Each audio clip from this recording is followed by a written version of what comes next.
have Mr. Asaduddin Owaisi, who is joining us on the broadcast. Mr. Owaisi, before you joined in, we were having a heated debate on whether hijab is at all an essential practice of Islam or not. I want to ask you this.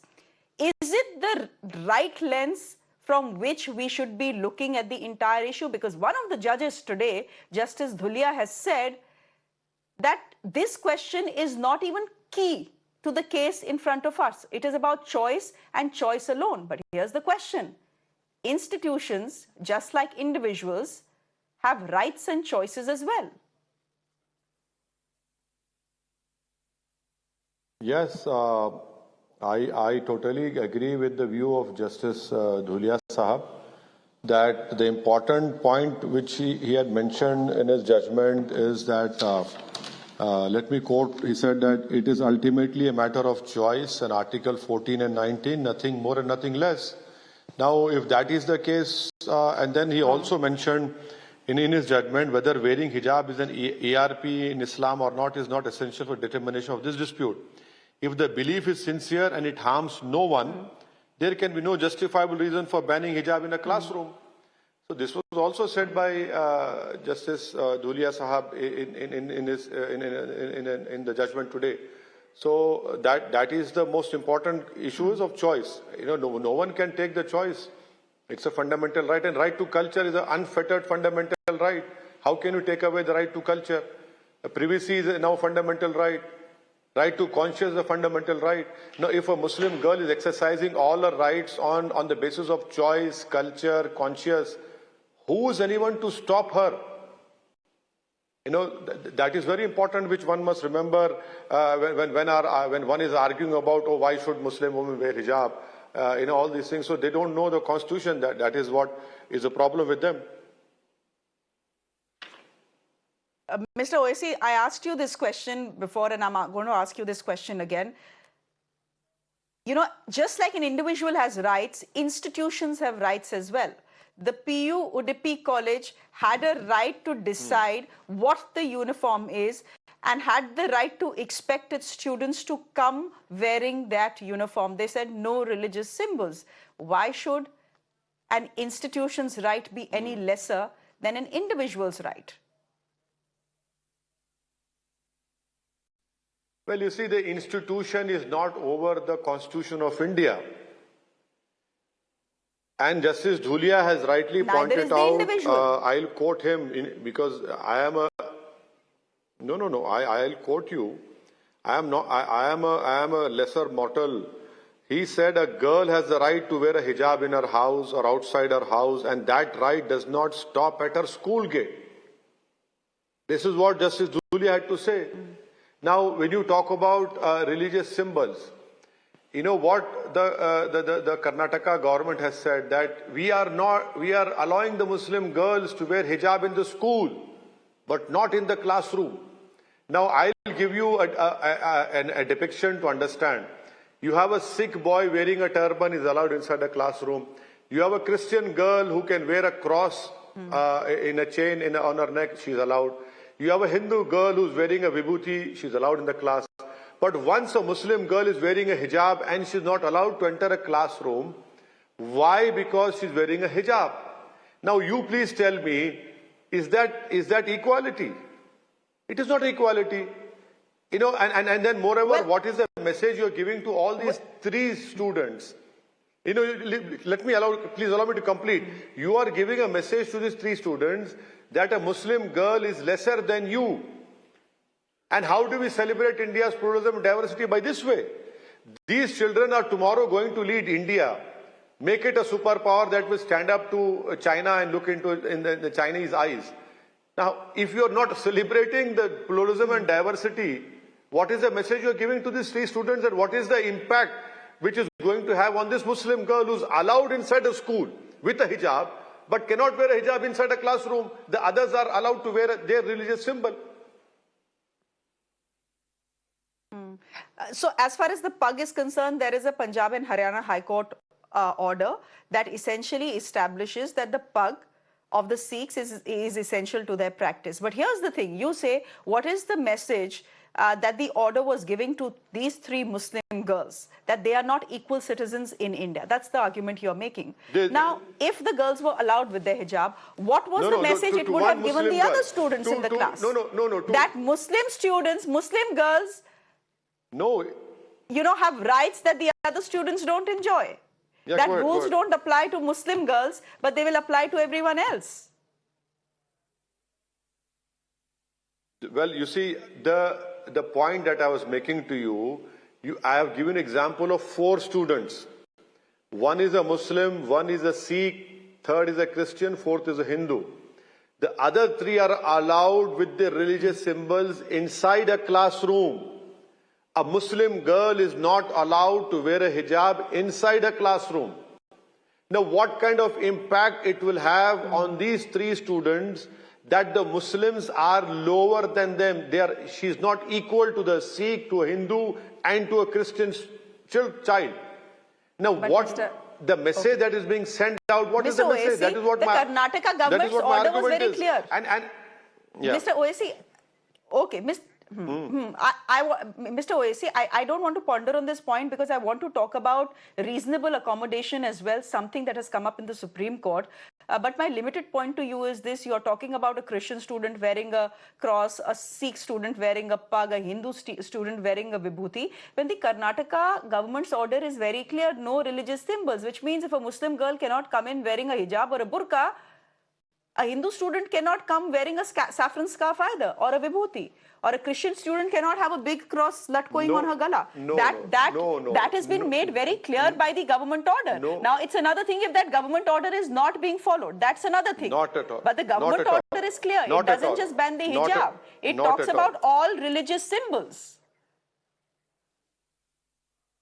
No. You must tell your team to dig out the statement made by the Karnataka Education Minister. He has categorically stated the stand of his government by his verbal announcement that we will not tolerate anyone stopping a Hindu. He will not tolerate any principal or headmistress or headmaster stopping a Hindu girl from wearing a vibhuti and stopping her in entering a school or a classroom. That is what my argument is, that it is against the principles of right to equality. Mr. And even if that is not happening, politicians will say what they will say. I have to go by the government notification. I have to go by the government notification because politicians will say what suits them and what suits their own constituency, right? But I have seen the notification, and the notification is fairly secular, as it were. It may have come up because of the Muslim students, but it's talking about no religious symbols being allowed. Okay, let me press you on another point. Let me press your legal mind on another point. There is something called reasonable accommodation, and this is something that came up in court as well. I want to ask you if the schools, colleges, institutions, to some degree were expected to have reasonable accommodations for students who actually wanted to come and wear the hijab. Does that same concept of reasonable accommodation not apply to the Muslim students as well, sir? What are we telling you? We are not telling you not to wear the hijab. We are just telling you that please don't wear the hijab inside classrooms. No, but you are not. You see, the thing is that who are you to tell me that? No. Allow me to complete. I heard what you had just asked me. Are you telling me that my fundamental rights drop at the school gate? No. You cannot snatch away my fundamental rights, my right to culture, my right to conscience at the school gate. You cannot do that. Who are you to do that? You cannot do that. What is this reasonable accommodation? I mean, are you saying that reasonable accommodation will go over and above the fundamental right of the Constitution? No, it is not. It cannot happen. My fundamental right remains with me inside the classroom, outside the school. That is my fundamental right. But fundamental rights also come with नहीं वो sir मेरी बजी मेरे phone की बजी apologies I forgot to switch it off before coming on air but here's the thing about I'll quickly wrap this up the thing about fundamental rights is it comes with reasonable restrictions as well. My last question to you. This was a simple matter that came up in Udupi. No, please. Perhaps, please. Okay, you don't think this was a simple matter that started in Udupi? You don't think of it as that? No. Allow me to. I'm sorry to interrupt you, but right to culture is an unfettered right. It is unfettered right. Right to culture is an unfettered right. Right to privacy is an unfettered right. I mean, how is it that my wearing a hijab is hurting someone? Am I denying them the fundamental rights? No. You must understand that when I claim my right under choice, under right to culture, it is an unfettered right. And thirdly, I am not snatching or hurting someone's right. How is it that a Muslim girl wearing a hijab is snatching away or hurting someone's right? That is not happening over here. This is what Justice Dhoundiyal had said in his judgment, which one must read. He has given a fantastic judgment in rebuttal to Justice Hemant Gupta. You know, I don't know whether you have time or not, but the Justice Dhoundiyal has rightly said a child carries a dignity and a privacy. Even when she's inside the school gates in a classroom, she retains a fundamental right. To say that these rights become derivative rights into classroom is wholly incorrect. So this is what Justice Dhoundiyal had said. Okay, so again, as I said, this is an argument between individual rights and institutional rights, which is supreme. Asaduddin Owaisi, before I let you go, the one argument that has been made today in court as well is the emotional argument that above all, this is what Justice Dhoundiyal has said, that above all, foremost in my mind and uppermost in my mind is the education of girl students. I want to ask you, I have my colleague in Udupi right now, which was the epicenter of this entire bawal, as it were. And he tells me that 80 to 90% Muslim students continue to come to school without the hijab, continue to go to college without the hijab. So where is it becoming a question about if you don't let these girls wear the hijab, their education will be stopped, and that we are making their lives more difficult? This is something that Justice Dhoundiyal has spoken about as well. That's an emotional argument, all right, but that's not how it is bearing out on the ground. And for those who it is bearing out on the ground, it's rather unfortunate that their parents are pushing them to choose the hijab over their education, or their religion is pushing them to choose the hijab over their education. Well, you see, it is your wrong assumption, because you wrongly come to this conclusion because of your biasness towards a Muslim family. The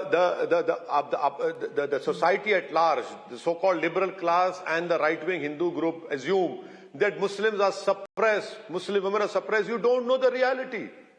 I wish you come to my home and meet my daughters. I'll be willing to host you for 1 hour, 2 hours.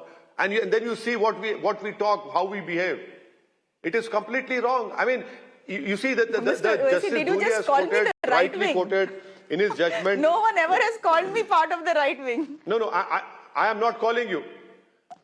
I didn't call you right wing, but you are this very elite liberal class who wrongly assume that the Muslims the Muslim girls are suppressed. Please understand, it is not that case. It is the Muslim girl who has taken this conscious decision to wear. There are many Muslim families, the girls wear a hijab, the parents don't. The parents wear, the girls don't wear. It all boils down to how much you want to get closer to Allah subhanahu wa ta'ala, that is, and their right to choice. Please understand that there is a Supreme Court judgment which Justice Dhoundiyal quoted, Emmanuel judgment, Bijo Emmanuel. Yeah. In Kerala, they were girls who stood up for national anthem but didn't sing. And you know what Justice Chinnappa Reddy said in August 11? He said suspending students based on their consciously held religious faith violated the Constitution. This is what I'm trying to impress upon. This is what we are saying. Even if a Muslim girl wants to wear a hijab. Now, let me give an example. You have this famous case where a Muslim girl wearing a hijab, riding a two-wheeler, enters her college, parks her two-wheeler, and then she's surrounded by all this mob. riding a two-wheeler, is that not independence? Is that, has her parents forced her not to drive a two-wheeler? She drove a two-wheeler. That is what I'm trying to impress upon, that please, people who do not know about Indian Muslim families should get educated. You know, how independent the Muslim girls are. Look at them, you know, they want to take their own decisions. And Islam allows them to take their own decisions, but it is wrongly assumed by the elite liberal class and the right-wing Hindu class that, oh no, Muslims are being suppressed. You have this elite liberal class and the Hindu right-wing who are together in wrongly assuming that the Muslim girls are suppressed. That is not the case. So essentially the point you're trying to drive home, Mr. Owaisi, is that these girls have gone to the court because they believe it is their right to wear the hijab. Again, as I said, it's now a question between individual rights and institutional rights. Should the question of hijab being part of an essential practice of Islam have come up in this case at all? Justice Dhoundiyal says it shouldn't have come up. Well, we'll leave it there for the moment. Always good to speak to you, Mr. Owaisi. Thank you very much. It's interesting that you called me names. You called me liberal, a misguided liberal, but I'll take it. Thank you very much.